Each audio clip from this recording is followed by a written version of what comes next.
What is up, and welcome to the Red and Bold Show. We're excited to be here, not under these circumstances and having to talk about the 49ers who have a losing record, but we're still excited to be here, excited to be talking to you. My name is Marc Adams. You can find me at 49ers Camelot or on 49ers Web Zone, and I'm joined by Anthony Robertson, who you can find at 49ers Cutback. Ant, how are you doing, my friend? I'm doing good. It was a tough loss for the 49ers. And ultimately, whenever you lose like that, emotions are going to be high. And a lot of emotions are high right now. And it's not just the 49ers fans, but in the locker room, Nick Bosa talking about this is as close to a must win as you can possibly get. And he's not wrong. You have a division where you could go 0-3 with a loss to Seattle, and you haven't been winning in the conference either. Those things are going to be huge when it comes to playoff seeding and playoff time. So, yeah, emotions at an all-time high. And so comes with some unique looks on what the 49ers need to do to right the ship. And I think, fans have one idea. I think people that are watching the film consistently have another idea. And so I'm interested to get into this topic because the 49ers have to figure this thing out. They have to figure it out quickly because normally they win in the division. And right now the division is where they're really struggling. Yeah, if they were to lose tomorrow night, Thursday, they're going to have 4 losses in the NFC and 3 losses in the NFC West, which is really difficult to come back from. Now, they've come back from bad starts before under Kyle Shanahan, but this one may be different, especially with the injuries and the fact that you're looking at a schedule that they're right now they're 2-3, but that's the easy part of their schedule, and so we're looking at some potentially tough climb out of this hole for the 49ers. And what's up to Papa J in the house? Thanks for coming through. And you know what? It is tough. And we've seen the 49ers be 3-5 before and figure things out. And Kyle Shanahan, it's not like he's calling bad plays. If you go watch what he's doing, he's putting his players in some positions to make plays. And that's the same thing with Nick Sorensen. His defense it's not really that bad. Was there games where Nick Sorensen struggled? Absolutely. You go back and you watch Minnesota, you watch the Rams. It wasn't great defensively called. But I thought overall in the last few games, he's done a pretty good job. They have the ability to pull themselves out. It's just they got to do it now. You can't wait. You can't have an opportunity where you fall even farther because you've got Kansas City, you've got Dallas coming up down the road. And yes, Kansas City's offense hasn't looked as good as it's looked in the past, but they're still Kansas City. And the Cowboys are beaten up, but you've lost to beaten football teams already. I mean, the teams that they've been playing, Cardinals having injuries, the Rams had a ton of injuries, and now Seattle as well. You just got to win, and I think that's what the 49ers are facing this week, a must-win in Seattle on Thursday Night Football. So get your popcorn ready. It's going to be a lot of fun. Well, let's look back a little bit before we start talking about Seattle. I want to go back to Sunday. Brock Purdy was good in the first half, not so much in the second half. The 2 tipped passes. The first one bugged me because it just looked like he was really blasé in how he was even throwing the ball on that particular play. The second one, a free rusher comes.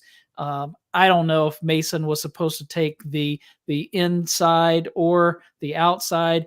I think I remember Tom Brady saying that he didn't think that was on Mason because he had he believed that he was supposed to take the middle, the center toward the center of the line.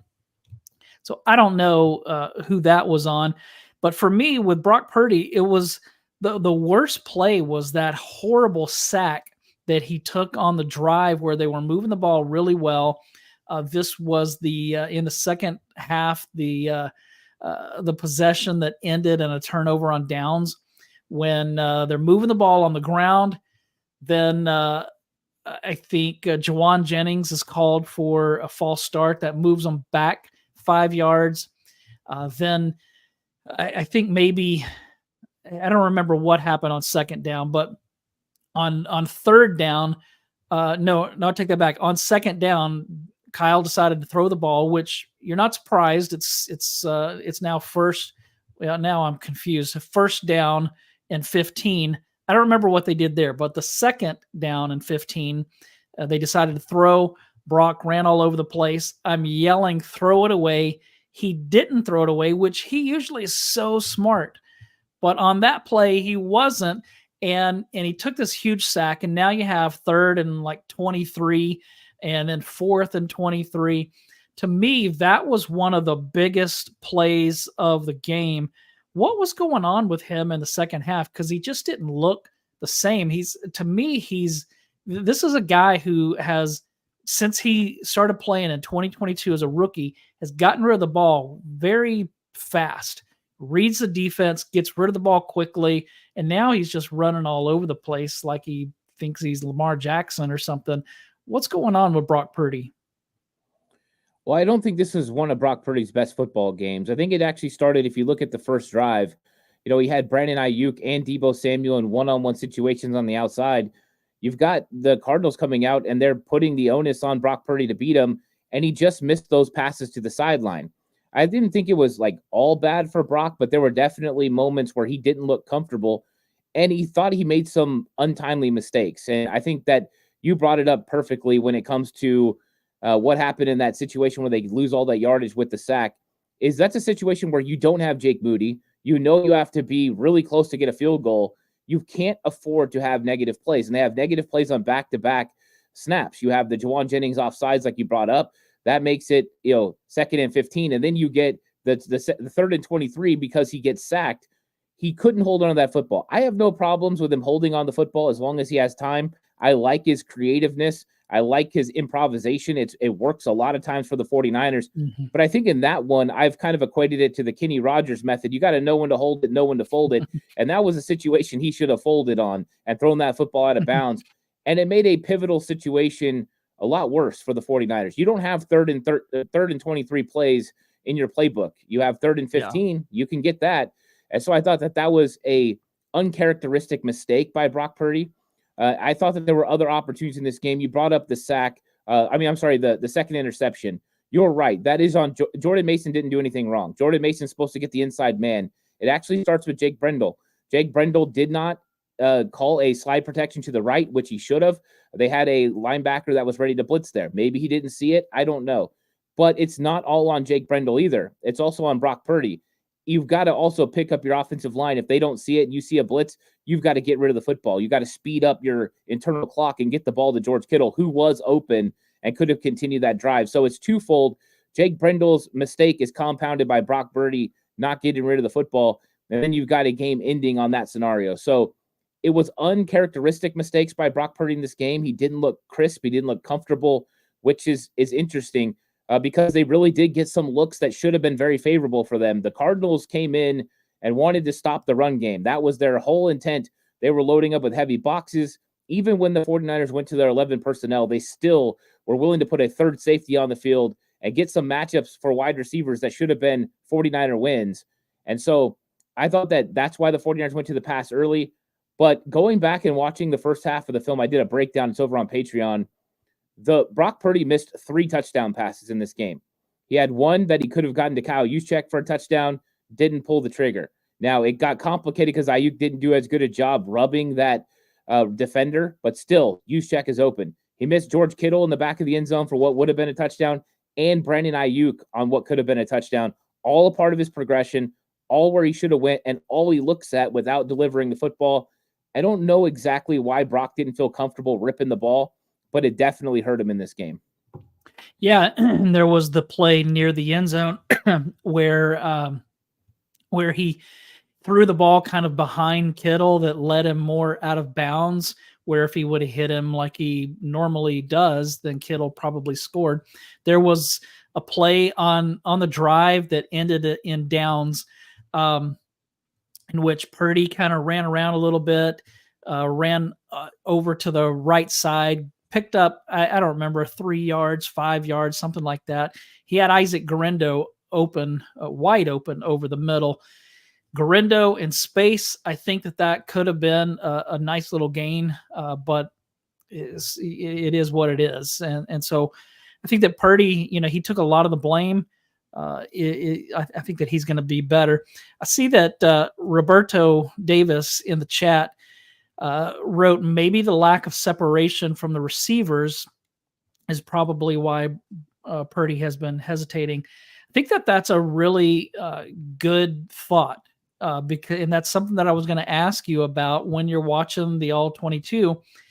Is that something that's going on? Because it does seem like he's running around a lot more, and he's obviously sometimes he's doing that because the pass protection's not there. But it seems like most of the time that he's running around is because he can't find a receiver open. Is that an issue? I mean, I saw a chart today that suggested that Brandon Ayuk is doing a really good job of creating separation, but that the other receivers, Kittle, Debo, are not. And so what do you think about that? Is that an issue for Brock Purdy right now? Yeah, I think at times it is. I don't think the offensive line has done a bad job, and I think they've given him time. I think sometimes it's the receivers. Yeah, they're not getting separation. Now, a lot of times when it comes to that stat, it's on plays that are targeted. So they could be creating separation in other areas, and it's only when they're targeted. And you look at this game with Brandon Ayuk, and he got targeted 12 times, him and George Kittle, and he had a lot of success. Brandon Ayuk was back in this football game, which was great to see. He was beating man coverage. He was finding holes in the zone. It was a really nice performance by Ayuk. But yeah, I do think for the most part, the 49ers wide receivers haven't been generating as much separation. And I think that that's probably playing into the fact that they're also not having as much yak yards. If you're creating separation, you're going to have more yak yards. Right now, that has not been a part of the game. And we had this from Moonman, where he talked about the fact that you have the middle of the field taken away, and that's a big reason why the 49ers are having problems with some of the yak yards, because teams are right now, they're saying, hey, you know what? We're going to muck up the middle. We're going to take away your run game. And they're not really taking away the run game. 49ers are averaging 144 yards, but that's the emphasis. But they're taking away all the deep crossers. They're trying to take all that away, make Brock Purdy went outside the numbers and vertical. And so in the same regard, that's why you feel like you're getting a greedy Brock Purdy, because Brock Purdy's waiting for those plays to develop down the field, because that is where you're going to have the opportunities, because they're mucking up the middle and they're saying, hey, your offensive line isn't going to hold up long enough for you to be able to get the ball vertically. Now, some games the 49ers have been able to take advantage and get the ball vertically, and we thought that that was going to loosen up the defense. But as of right now, defenses are not allowing them to kind of loosen up. They're just sticking right on them. And so right now it's still mucked up. They're going to have to continue to figure out something. I think there's a magic bullet for the 49ers, and his name's Christian McCaffrey, but they can't use him right now. And that's part of the reason that they're not having as much success with separation.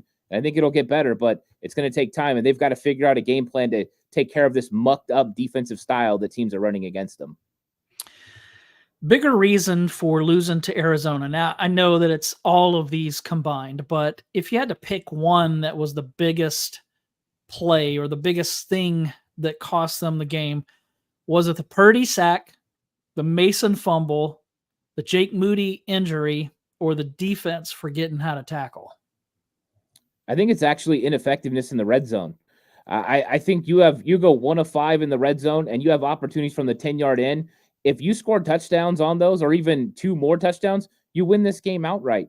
49ers have just been ineffective, and Steve-O puts this in the chat. San Francisco's 29th in red zone. Kansas City is 30th. That has been a real problem for the 49ers. Last year, one of the reasons they're the number one offense in the league for the most of the season, they're 68% inside the red zone. And the 49ers are having a problem. It's not from the 20 in, it's from the 10-yard in. When they get inside the 10 and defenses are able to really cram everything in, they haven't been able to consistently get into the end zone. Now, Christian McCaffrey is a big reason why they were so good, but they are just missing opportunities, whether that's running back misses holes. Guerrero had an opportunity for a touchdown run. He missed the hole. That could have been big in this football game. It was him one-on-one with a safety who's at the goal line. I'm taking Guerrero, 230 pounds, every day of the week.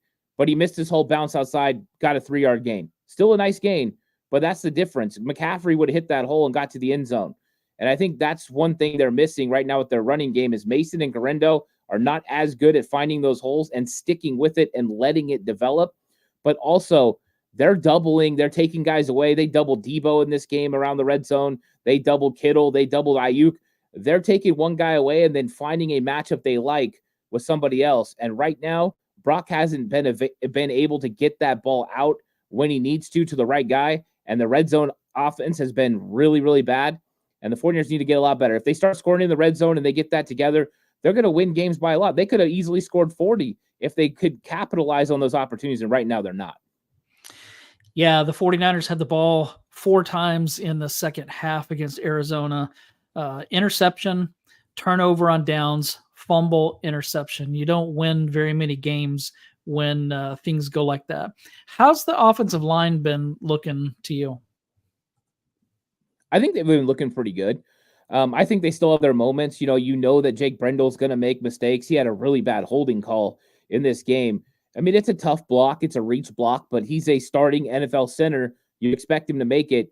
And that was another pivotal play in the 49ers not being able to get over the hump. And so I think that they have moments where they've played good. I think we see the occasional missed blocks that definitely are amplified because they come at the wrong situations. But when you look at how well they've done this year compared to last year, I think they've actually been better than they were last year. I think they've minimized a lot of the mistakes. They've been more consistent. Brock Purdy's had time to throw the football for the most part. They're always going to make their mistakes. Colt McKivitz is going to have 1 or 2 plays a game where he just doesn't look good, and Brock Purdy's got to make something happen. But overall, I think they've done a pretty good job. They're still run blocking very effectively. I think that it would even be more effective if the running backs were hitting the holes that are open. And I think it was a real problem in this game. I actually got very frustrated during my all-22 first half film breakdown because it's like you're literally ripping your hair out. Like if he hits the hole right here, we're talking about a 15, 20-yard gain, and that changes momentum. That changes everything. All of a sudden, play action works better. Linebackers are jumping up to try to stop the run. So it changes games, and it's just it wasn't working out. I was a frustrated, and I'm going to be bald here pretty soon if it doesn't change. Yeah, and Brock Purdy was asked about why they're not using so much play action, and he said we're not running the ball effectively enough. And so we know that that's key. If you can't run the ball, it takes away your play action because there's no threat to run. The defense missed a lot of tackles. We've mentioned that. Are there things that you're seeing on film that concern you about the missed tackles, or is something else going on? I think that some of the missed tackles was just bad technique. I mean, some of them are just coming up there and throwing an arm out there. That's not good. Some of them are kind of waiting for other guys to make the tackle. Sometimes these guys can become looky-loos. They just start watching. And you can't be watching. You can't count on somebody else to make the tackle for you. And I think gang tackling is always something that's preached when it comes to football. Everyone's got to rally to the ball and make the play. And I thought the 49ers got a little lackadaisical when it came to that in the second half. I also believe that there are some things when it comes to how they're playing up front. Sometimes there's bigger gaps than there should be, which make it a little bit more difficult for a linebacker or for a safety that comes up to fill a hole to be able to fill it. If it's a more narrow gap, it's an easier tackling responsibility. If it's wider, that guy's got more ability to juke one way or the other, and then you've got to kind of get out a little bit out of your base. And so that makes it more difficult. But I don't think it's like an effort thing with the guys that are trying to tackle. I think it's more so that they're kind of just gotten used to, oh, Fred's going to make that tackle, or, oh, Devondre Campbell's going to make that tackle, or, oh, Bosa's got him. And it's like, no, they've got him, but I got to come finish this up. And I thought in the second half that really didn't happen. They did a great job against James Conner in the first half, 6 carries, 9 yards. And then you watch the second half, and it's like they had it bottled up. There wasn't huge holes. It was him kind of willing his way to extra yards. They can't let that happen. And guess what? Kenneth Walker, if they do that to him, it's not going to be a 20-yard gain because he broke several tackles. It's going to be a touchdown because he's got the speed to get it done if he gets loose, and he's elusive as well. Yeah, it seems like there's just something weird that's going on right now, and some of the players have even mentioned that. Charvarius Ward was one. I don't know if you heard what he said. I think maybe it was Mike Silver that asked him, or that Ward said, that he's not playing well. In fact, I think he said he's playing his worst that he's ever played right now. I think it was Mike Silver. I'd have to go back, but someone asked him, why is that? And he said that he knows why it is. And when he was pressed on the, okay, so why is it? He said, I don't want to talk about it. What in the world could that mean? Is that a subtle shot at Nick Sorensen? I don't think he's taking a shot at his teammates. Is he injured and he doesn't want to bring that up, or is he just not crazy about the scheme or how he's being used? Any idea what he might have meant there? Well, I know that the defensive philosophy changed a little bit from last year. So Steve Wilkes' philosophy was, let's play everything strong on the outside and kind of filter everything inside. And that really benefited Charvarius Ward last year. Charvarius Ward was an all-pro player, and it worked to his benefit. This year, they went back to the D'Amico Ryans philosophy of let's have everything force it out. Let's make long throws to the outside. Let's force everything to be a little bit more difficult, and let's try to take away the middle of the field. That has generally benefited guys like Fred Warner and Talanoa Hufanga and guys that play on the inside. So I could see why Charvarius Ward would be a little frustrated, but I also think Charvarius is a little frustrated with some of the communication issues between him and safeties. There has been several occasions right now where Jair Brown or Malik Mustafa or whoever have been going the wrong way, covering the wrong guy. There was an instance in this game where Michael Wilson got a key third down conversion because Jair Brown covered Charvarius Ward's guy with Charvarius Ward.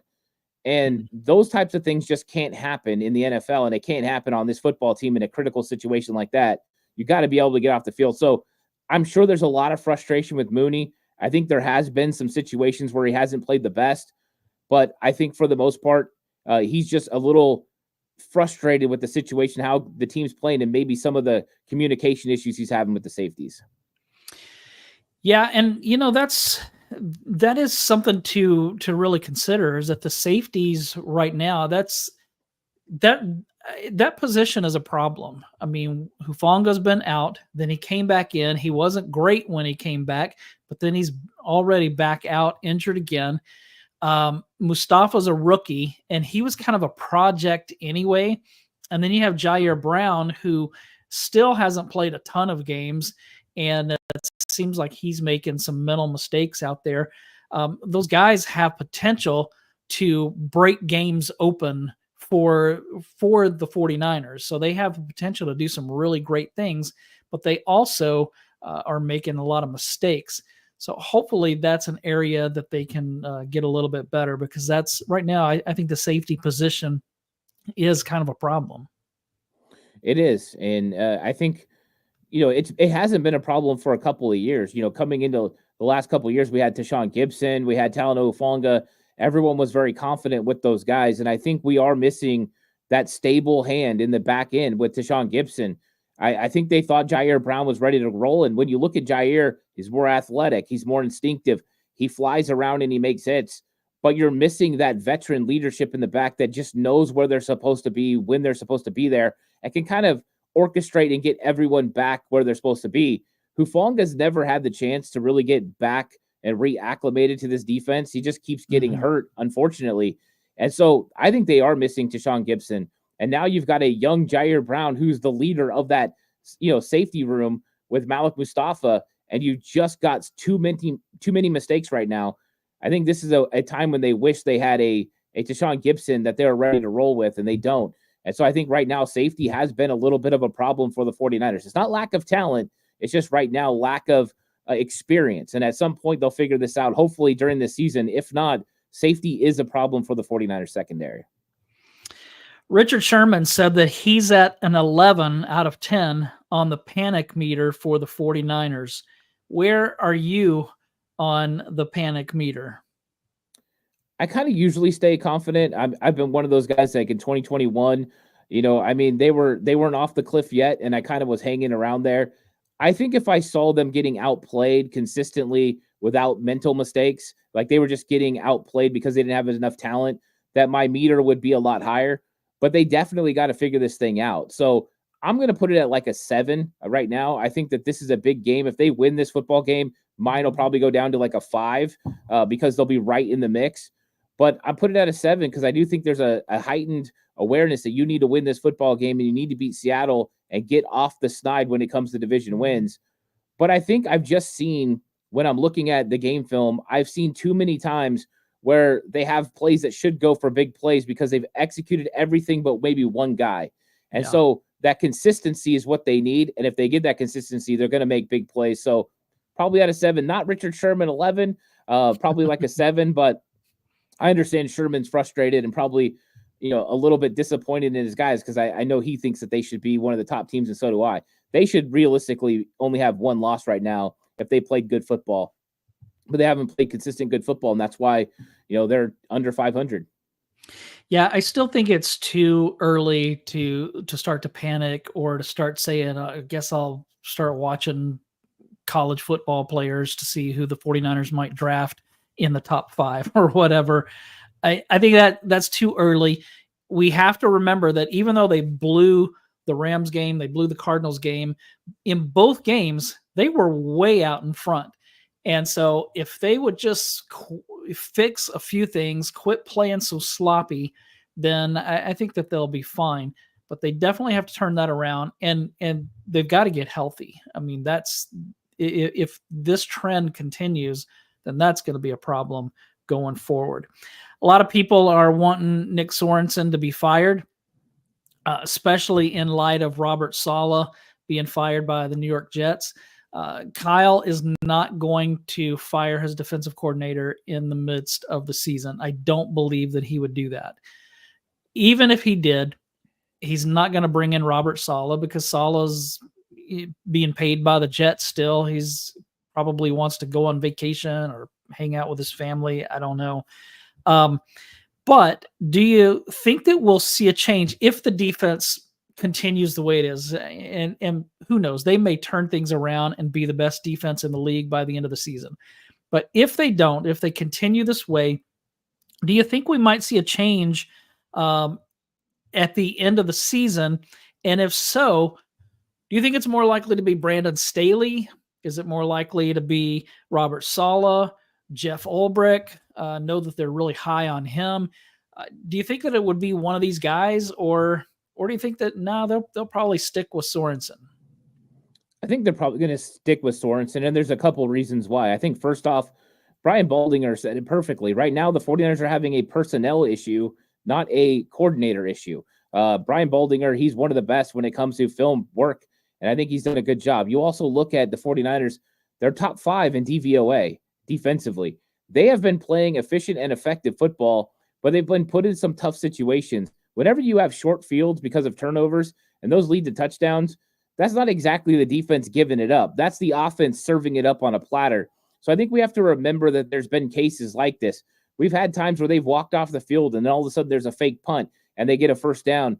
The defense has played primarily good. Now, there was a couple of games they were definitely not great, and they need to take accountability for that. But I thought they've been getting better and better. You see their third down conversion percentage, allowed. They're down to 43% now. Against the Jets, 60%. Minnesota Vikings, 59%. It's coming down every week. Yeah. They get a little bit better on third down. They're generating pressure now on the quarterback for the most part.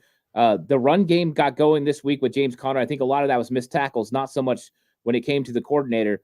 So I get it. When a defense gives up 24 points, you look at it and say, hey, they need to be better. But I thought that big turnover that Brock Purdy had really flipped the game a little bit. And this game could have definitely been a lot different. I think they could have held a very good Cardinals offense to under 20 points if some things go differently. So I don't have a problem with what Sorensen did. I mean, look at the fourth down conversion. Right? People are hating on him for Isaac Gedum being one-on-one with Marvin Harrison Jr., but we had just seen earlier in the game Isaac Gedum knocking the ball away from Marvin Harrison Jr., screaming up the sidelines with perfect coverage. But he dials up the blitz, and he gets a free rusher running right at Kyler Murray. Kyler Murray is completely backpedaling and just throws up a prayer. Gedum played it wrong. If Gedum plays on the outside like he's supposed to, he's got inside help with the safety. He cuts that ball off. It's either tipped away or intercepted, and the game's over. So it's not that he didn't put his player in a situation to be successful. It's that the player didn't execute. You can't put that on Sorensen. Now, if it happens too often and Gedum always gets beat in that situation, then it is on him. He can't put him in that situation. But I think in this case, one catch for 14 yards on Isaac Gedum the whole game, you're just not expecting that win right there, and it hurt the team ultimately. Yeah, and that was also a great throw, a great catch. So, yeah, I definitely wouldn't put that on Sorensen. I don't put the missed tackles on Sorensen. What happened on the opening drive where Kyler Murray scored on that long touchdown run? What happened there? Was that a scheme thing, or did somebody miss an assignment? No, it wasn't a missed assignment. It was a scheme thing. So Nick Bosa kind of alluded to it a little bit when he went in his presser. Was they Cardinals ran their zone read a certain way. And what they did was gave them a little bit of a different look. And the 49ers went with a read where they were going to have Bosa crash on James Conner, which it's nice to vary the reads for the quarterback. And then Devondre Campbell was going to have Kyler Murray when it came to if he went ahead and kept. So they gave Kyler Murray the look that he wanted. The problem was there was an extra blocker that was unaccounted for. He got onto Devondre Campbell. Charvarius Ward took a little bit more of an outside route when it came to being a forced defender, and it gave the open space for Kyler Murray. So it's one of those things where after that, they adjusted really well to it, and they took it away. They didn't allow it again. But that one time, Arizona Cardinals did a great job, gave a different look, executed well, and it just didn't work out. So that was a scheme thing, something they weren't prepared for that caught them off guard, and it ended up being a big touchdown for Kyler Murray. But they adjusted after that, which that's what you have to do as a coordinator. You have to adjust. If it keeps happening to you, then that's the real problem. Are you concerned any that somebody like Nick Bosa, I think maybe there was another player, I think it was George Kittle, who both suggested that maybe they lost the game because of a lack of adjustments, which Kyle Shanahan shot down, Nick Sorensen shot down. Does that concern you a little bit, or you think that's just normal stuff? Yeah, I don't think it's lack of adjustments. I don't think that missed tackles are the reason, that adjustments need to happen for missed tackles. I thought that when it came down to it, the Cardinals shouldn't have had as many opportunities in the second half. 4 points. The offense for the 49ers should have capitalized and put this game away way before that happened. They did not. The 49ers offense was the one that let the team down. It wasn't the special teams. It wasn't the defense. And I know the special teams had the Jake Moody incident, which really hurt, but they all played well. I thought that the defense probably could have been better tackling. That's their big bugaboo. But the offense really let them down in this football game. I think what Nick Bosa is actually referring to is that they weren't prepared for some of the things Arizona was going to do in this game. But you're only able to prepare for what's on film. And so how quickly can you adjust? And one of the things that you got to do sometimes as a coach is be a forward thinker and think about things they could possibly do. Now that can get you down a slippery slope because you don't want to prepare for things that they're not going to run. And so I think it was tough. And I also think when you're talking about having a quick turnaround, you're going to have some things that you're trying to put into the game plan for Arizona that you're going to ultimately run against Seattle. And sometimes that can catch you off guard. So I don't think it's a real problem. I think they adjusted pretty well. But yeah, Bosa and others are frustrated, and they know they need to get a big win. It's possible that the 49ers could lose the next 3 games, putting them at 2-6 heading into the bye. I don't think it's going to happen. I think that they'll at least go 1-2. Maybe they'll go 2-1. We'll see. I don't think they'll go 0-3. I don't think they'll go 3-0. But let's say, for argument's sake, that they lose all 3 and they're at 2-6 heading into the bye. Is the season over at that point, or do you think they still could come back from that? I don't think the season's over, but it's bad. It's real bad. It's on life you have support. to go. It's on life support. You have to go on an absolute run. When you have these players that they have and the potential that Christian McCaffrey, Dre Greenlaw, like those guys are going to come back, you never count out the fact, we've seen the Niners do it before, go on a big winning streak. But, winning enough games, winning, 8 games in a row or whatever to get yourself in position, that's tough. Now, it will depend, too, on how the rest of the league's doing. Right now, it's not like anyone in the league besides Minnesota is really taken off with this thing. And so you got the NFC, you're still in the mix. So as long as you're still in the mix, you got a chance to win. But 2-6 would be very bad for this football team. I think mentally, too, I don't know if they'll be able to hold on. I think it'll give them some bad vibes. So, yeah, I don't like 2-6. Anything else besides that, I think even one more win, 3-5, something like that, I think is probably a little bit better. but they got to win. I think they need to beat Seattle and they need to beat Dallas for sure. They need to win 2 of the next 3 games. And I think if they do that and they're 4-4, I think that they're sitting in a good spot where once McCaffrey and everyone comes back, I think they feel like they can go on a run and get where they need to get into the playoffs. Yeah, to me, it seems like year after year, they're making these long runs, whether it's in 2019, 2021, 2022, 2023.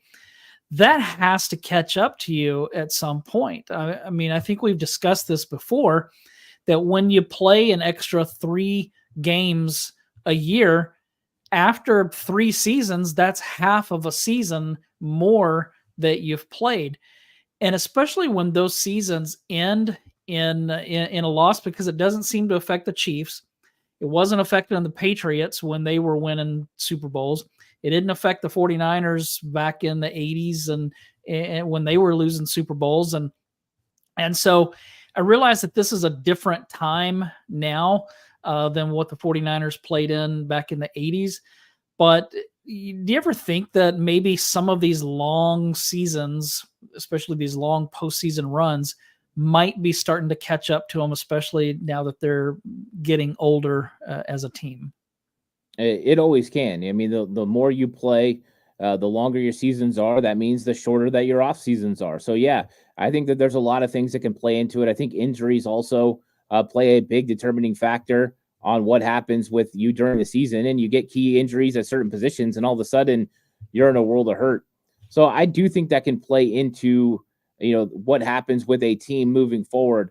I do, however, believe that it's not having to do with that. I think that this team has the ability to get it done. They're just not executing good enough right now, whether that's a running back missing a hole, a offensive lineman missing a key block, Brock Purdy missing a key throw or a key read, a wide receiver not getting open at the right time. Unfortunately, they haven't been able to get it all figured out to where everyone does it right at the right time and they execute consistently. You look at this team, they're moving the ball up and down the field on offense. Mm-hmm. I mean, this is one of the most effective offenses moving the ball. They have one hiccup they've got to get over that they've got to figure out. And once they do, this offense is going to be really good. And then you look at the defense, and the real problem was getting off the field on third down. They've gotten that figured out really, a lot. They're doing so much better with that. I think overall they're figuring things out. It's just, do they have enough time to figure it out before they get to a point to where the season is ultimately in a bad spot? And I'm hoping that they get something done this week that will kind of stretch it out a little bit. But they're not that far away. I know it feels like that, but I mean, the Cardinals and Rams game, if they go the other way, we're talking differently about the 49ers, and those were close games. It's just frustrating that they're losing games they should win. Okay, if you don't think that it's the long runs, could it be that they're just bored right now? I know that's strange to say, but they're so used to winning and just automatically being in the playoffs. Do you think that they're like we'll turn it on once we get to the postseason, but we're just kind of bored with this right now? Is it something like that? There's just, because it does seem like there's just something weird going on. There's always the chance, right, that you're a little complacent coming into a season.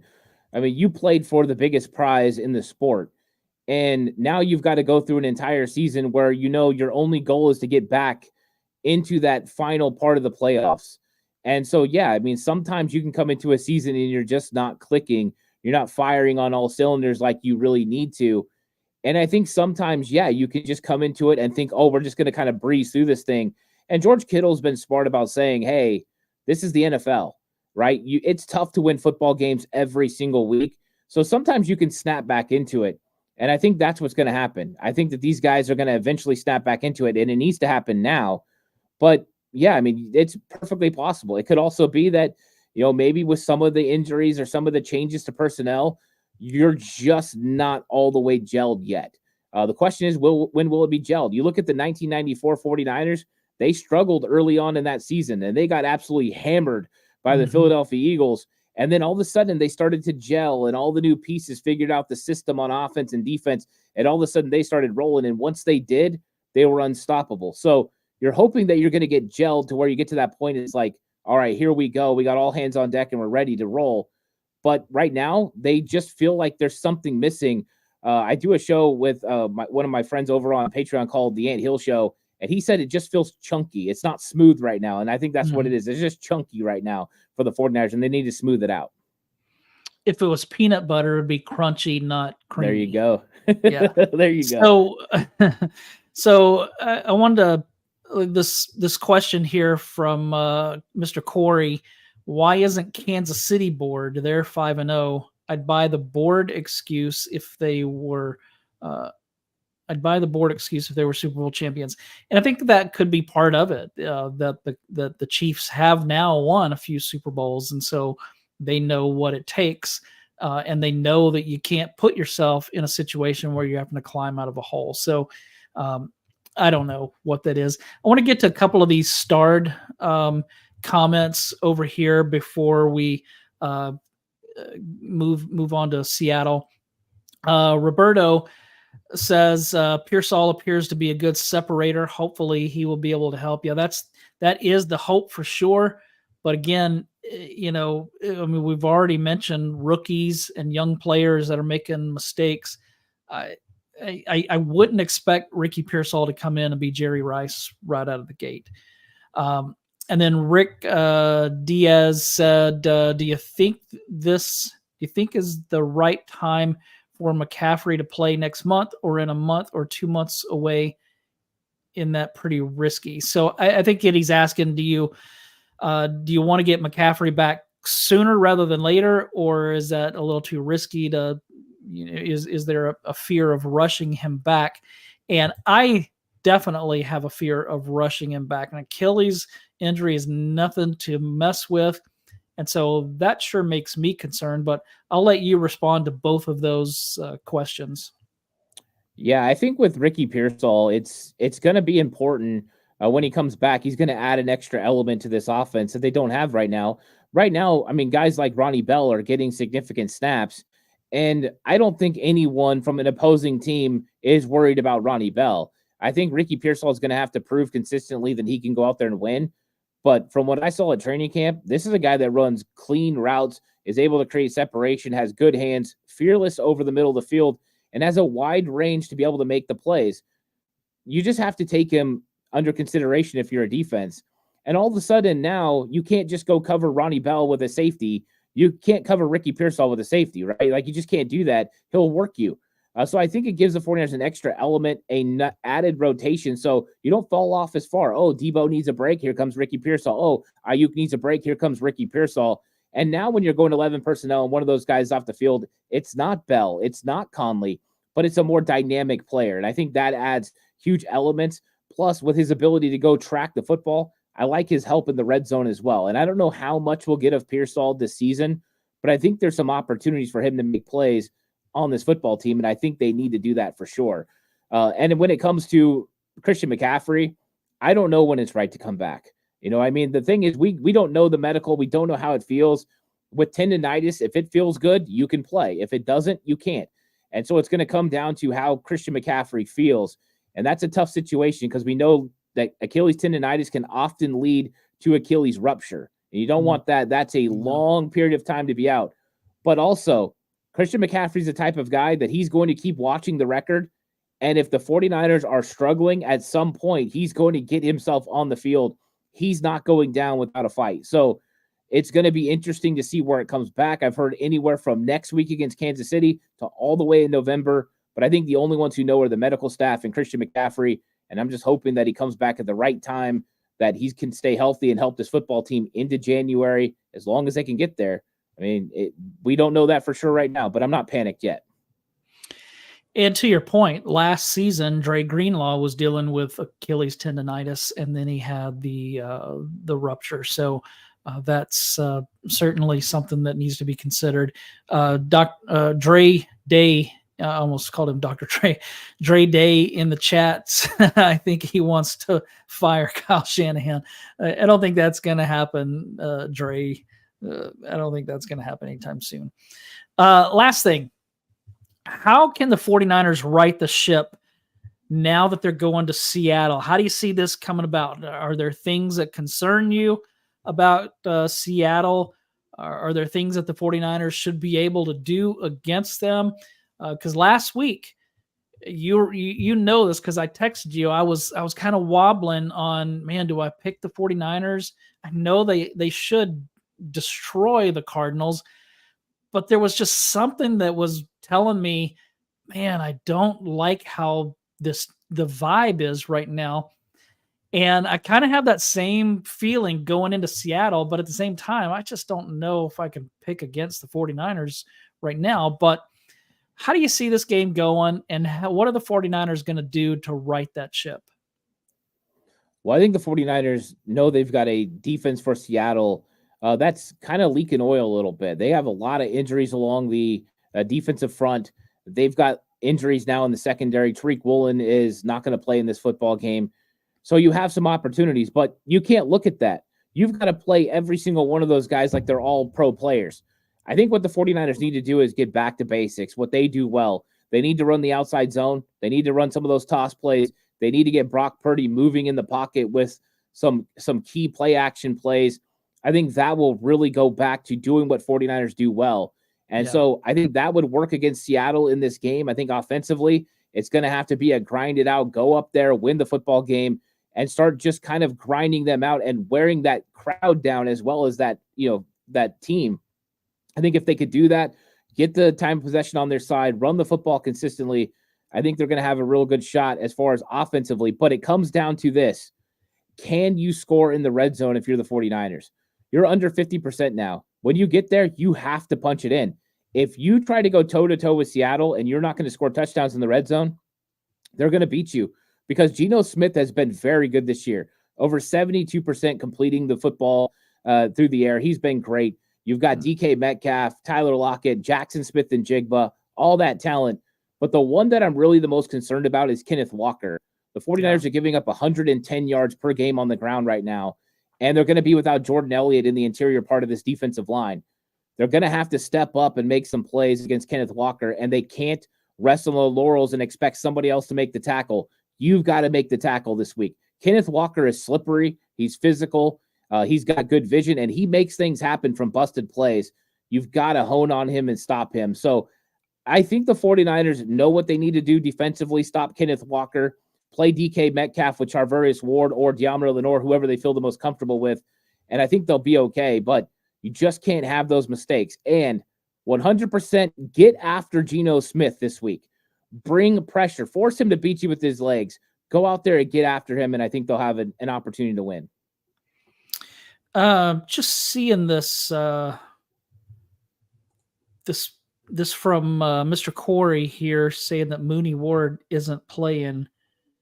Is that I know he's questionable. Yeah, he's questionable, but that's what I was thinking. I hadn't heard that he's out, so hopefully he'll play, and hopefully he'll play like he played last year. But we'll have to see. It's going to be a tough rest of the season. They're going to have to turn things around, and that starts this week. If they tomorrow night, if they can beat the Seahawks, then they're right back in this thing. Just as many people were already writing them off, they'd already be back in it. Anything else you want to add before we take off? Yeah, just say this. Like, the energy is going to be through the roof for this football game, and there's going to be ebbs and flows. And so as this roller coaster of a game, just everyone try to stay consistent, because the key is it's getting a win against the Seattle Seahawks. It rights the ship for this week. Go back to playing fundamental football, do it the right way, and make sure you win. And I think that's what they're going to do. By all hands on deck, all means necessary, go get it done. That's kind of got to be the mindset now. And I want to see what happens now that the 49ers have their backs against the wall. Right? They've been the aggressor. They've been getting everyone's best. It's time for them to give everyone their best. Back against the wall, what kind of 49ers team do we get? I'm hoping it's the best team that we've gotten so far this season. So that's what I'm hoping. Sometimes all you can do is come out fighting when you got your back against the wall. Let's hope that's what the 49ers do. Yep, that would be great. That's what we're all hoping for. Thanks, everybody, for joining us. Please take a minute to like and subscribe to 49ers Cutback and 49ers Camelot. If you haven't already, we would both appreciate that. Thanks for joining us. Everybody have a great rest of your week, and have a great Thursday night, because a great Thursday night means the 49ers have won. So let's go Niners. Get back to being in charge of this division.